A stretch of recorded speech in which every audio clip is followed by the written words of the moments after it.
ना रूठ करो मोहन, हम मर जाएंगे। ना रूठ करो मोहन। हे गोविंद, आप ही रूठ जाओगे तो फिर कैसे काम होगा। जगत रूठे तो रूठे, जगन्नाथ ना रूठे। इसलिए भगवान किसी से रूठते नहीं। भगवान कभी गुस्सा नहीं होते, कभी क्रोध नहीं करते भक्तों पर। भगवान उन पर गुस्सा करते हैं जो भक्तों का नुकसान करते हैं। रावण पर भगवान ने तब गुस्सा किया जब रावण ने विभीषण का अपमान किया, वरना भगवान कभी क्रोध नहीं करते। सदा भगवान अपने भक्तों का पक्ष लेते हैं। अच्छा बता, भगवान पक्षपाती हैं या नहीं?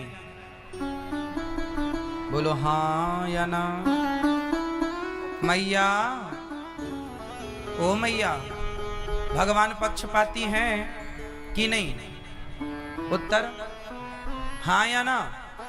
ना कि हाँ?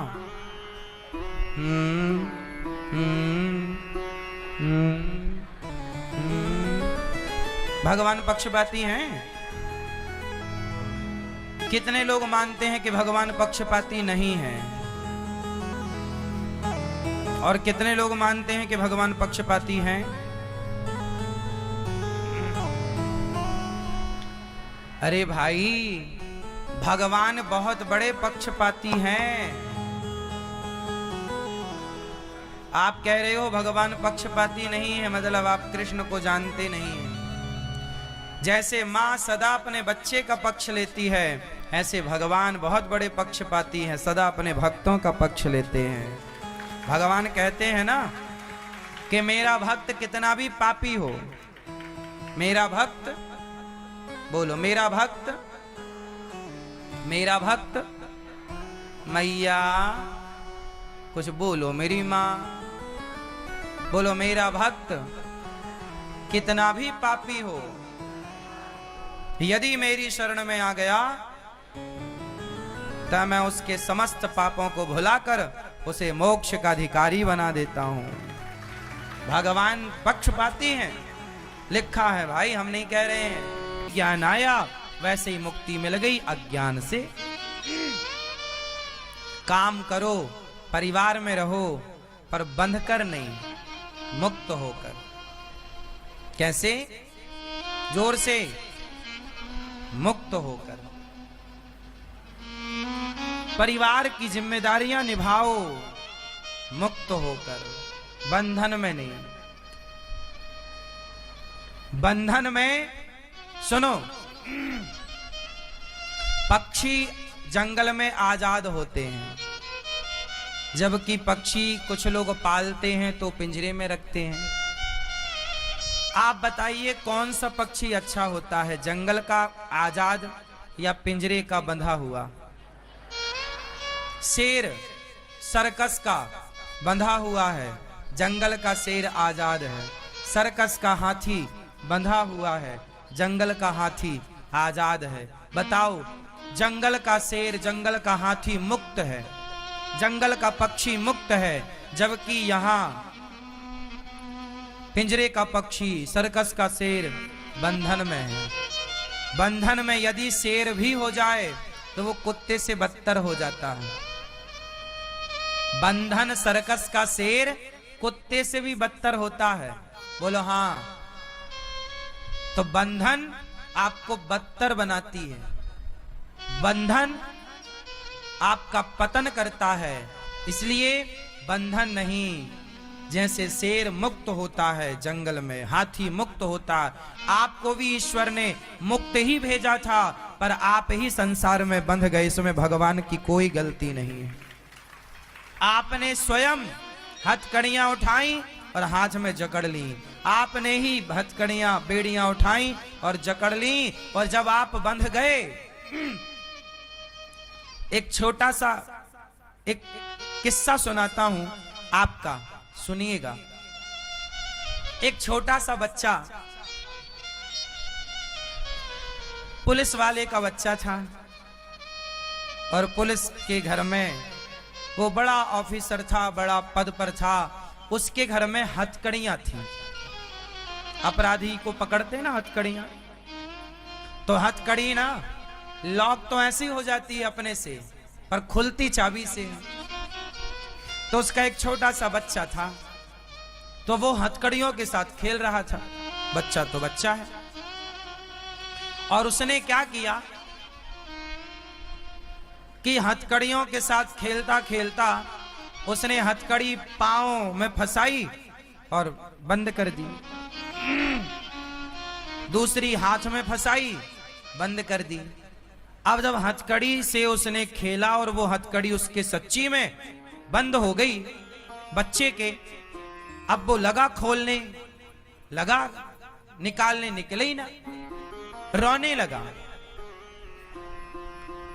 रोने लगा, जोर जोर से रोया। तो उसके माता पिता आए। माता पिता ने देखा, अरे ये क्या किया तूने? अब वो रो ही रहा है।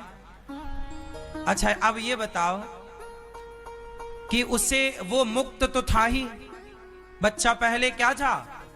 जोर से, पर उसने अपने से अपने आप को बंधन में डाला, उसे किसी और ने बंधन में नहीं डाला। उसी तरह आप लोग भी अपने आप को बंधन में डालते हैं। आप भी तो खेलते हैं, जैसे बच्चा खेल खेल में बंधन में पड़ गया, ऐसे ही आपने खेल खेल में शादी की, खेल खेल में ही बच्चे पैदा किए, खेल खेल में आप जिम्मेदारियों में बंधते चले गए, और वो सारी जंजीरें, हथकड़ियां ऐसी जकड़ती गईं कि बाद में आप रोए, अरे देखो हम बंध गए, देखो हम बंध गए।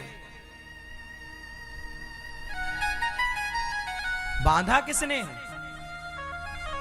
किसने बांधा है? इसका अर्थ ये नहीं है कि शादी मत करो, इसका अर्थ ये है कि शादी तो करो, शादी तो करो, पर शादी करके भी ये याद रखो कि ये शादी संसार में आने के बाद एक प्रकार की रस्म है, एक प्रकार का रास्ता है, चौराहा है, इससे गुजरना पड़ता है। चौराहे से भाई आपको दिल्ली जाना है तो बहुत सारे गांव, बहुत सारे बीच में शहर आएंगे, उन शहरों को पार तो करना ही पड़ेगा, तब तो आपको दिल्ली मिलेगी। उसी प्रकार जब मानव शरीर पाया है तो इस मानव शरीर में आगे चलने पर आपको बहुत सारे चौराहों से गुजरना पड़ता है। उसी में से एक चौराहा विवाह का है। चौराहा इसलिए मंडप गढ़ता है ना, और मंडप में 4 रास्ते होते हैं, बोलो हाँ। मंडप गढ़ता ना, 4 कॉलम होते हैं, चारों ओर से रास्ता होता है, चौराहा है, बोलो हाँ या ना। तो आपकी शादी क्या थी? आपके रास्ते का एक चौराहा था, उसे आपने पार किया, बोलो हाँ, पार किया, क्योंकि आप आगे बढ़ रहे हैं। जो कि हम आगे लक्ष्य की ओर बढ़ेंगे ना, तो रास्ते तो पार करने ही पड़ेंगे। बहुत सारे चौराहे आएंगे, दोराहे आएंगे, चौराहे आएंगे, तिराहे आएंगे, तो आप चौराहे पार करते हैं। शादी में जो मंडप होता है उसमें 4 रास्ते होते हैं, चौराहा है वो। ये पत्नी आई, आपसे जुड़ गई, अब आप दोनों साथ में रहे, फिर बच्चा हुआ, फिर बच्चे बड़े हुए, शादी ब्याह किया, अब आप ना ये यात्रा में आगे बढ़ते जा रहे हैं। कल तक आप अकेले थे, फिर आप 2 हो गए, फिर आप 3 हुए, फिर आप 4 हुए, 1 बेटा हुआ, 1 बेटी हुई, 4 हुए, फिर आप धीरे धीरे बच्चों का ब्याह किए, तो 4 से फिर 5 हो गए, बहू आ गई, फिर छोटे बेटे का, बेटी का ब्याह किया, बेटी ससुराल चली गई, फिर 1 घट गया, फिर 1 बच्चा पोता हुआ, बढ़ गया। ये चलता रहता क्रम। इसी में क्या होता है कि आपका बुढ़ापा आ जाता है, और जब बुढ़ापा आता है तो तब तक आप ऐसे उलझे रहे संसार में कि आपको पता ही नहीं चला कि कब आप बुढ़े हो गए और कब आप मृत्यु के करीब आ गए। इसलिए पत्नी के साथ रहना बुरा नहीं है, रहो, बच्चे पैदा करो, बच्चों को ब्याह कर दो, जिम्मेदारी दे दो, और आप अपने आप को प्रभु से जोड़ के रखो। पत्नी आ गई इसका मतलब ये थोड़ी कि भगवान को भूल जाएं, बच्चे हो गए इसका मतलब ये थोड़ी कि भगवान को भूल जाएं। आप लोग गलती यही तो करते हैं, सब कुछ होने के बाद आप भगवान को भूल जाते हैं, और जैसे ही भगवान को भूलते हैं आप बंधन में पड़ जाते हैं, और बंधन में पड़ा हुआ व्यक्ति सिर्फ रोएगा। इसलिए संसार का आदमी रोता है, हर आदमी रो रहा है, हर स्त्रियां रो रही हैं, हर पुरुष रो रहा है। क्यों रो रहा? जो बंधेगा वो रोएगा। इसलिए बंधो मत, काम करो, काम करो, जिम्मेदारियां पूरी करो, पर ये ज्ञान याद रखो कि हम भगवान के हैं, भगवान हमारे हैं, ये परिवार हमारा नहीं था, नहीं है, ये हमें रास्ते में मिले यात्री लोग हैं। आप ट्रेन में जाते हो ना, तो ट्रेन में बहुत सारे यात्री मिलते हैं ना, लेकिन सब अपने अपने स्टेशन में उतर जाते हैं। ऐसे पत्नी मिलती तो है लेकिन फिर मिलती ही नहीं है, अपने स्टेशन में उतर भी तो जाती है। बहुत लोगों की पत्नियां उतर गई, बहुत लोगों के पति उतर गए। उतर गए मीन्स स्टेशन आया, छुट्टी, चली गई भगवान के घर। यहीं मिलते हैं और यहीं बिछड़ जाते हैं। हाँ या ना? क्योंकि ये संसार, जिंदगी, जिंदगी क्या है? जिंदगी एक सफर है सुहाना। मैया सो लो मेरी माँ। हाँ, जिंदगी एक सफर है सुहाना, यहाँ कल क्या हो किसने जाना। जिंदगी एक सफर है सुहाना। अच्छा बताओ, जिंदगी एक सफर है, यात्रा है। इस यात्रा में मिलते हैं ना लोग, पत्नी मिल गई, फिर बच्चे मिल गए, और फिर धीरे धीरे आपका स्टेशन आया, आप उतरते चलते हैं। दादाजी का स्टेशन आया, दादाजी उतर गए, दादी का स्टेशन आया, दादी उतर, और पोते का स्टेशन आया, वो चढ़ गया। एक चढ़ रहा है, एक उतर रहा, एक आ रहा है, एक जा रहा है। बोलो हाँ, ये बात सही है कि गलत है? ये जिंदगी क्या है? बोलो, जिंदगी एक सफर है सुहाना, यात्रा है। आप सब कौन हैं? आप कौन हो? हाँ, यात्री। कृपया यात्रीगण ध्यान दें। आप सब कौन हैं?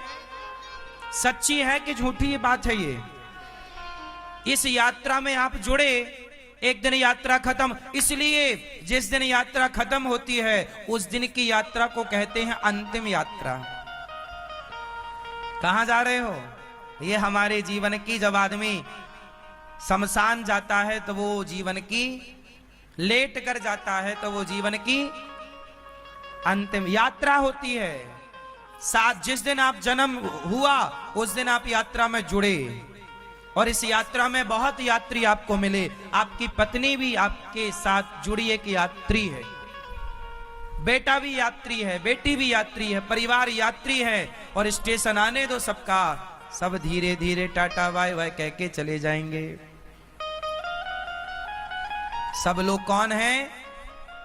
परदेसी। कौन है सब? कौन है सब? हाँ, इसलिए तो कहा परदेसियों से ना अखियां मिलाना, परदेसियों को है एक दिन जाना, परदेसियों से ना अखियां मिलाना। ज्यादा मोहब्बत ना करो संसार से, जितनी करोगे उतना रोना पड़ेगा। विश्वास नहीं है तो करके देख लो।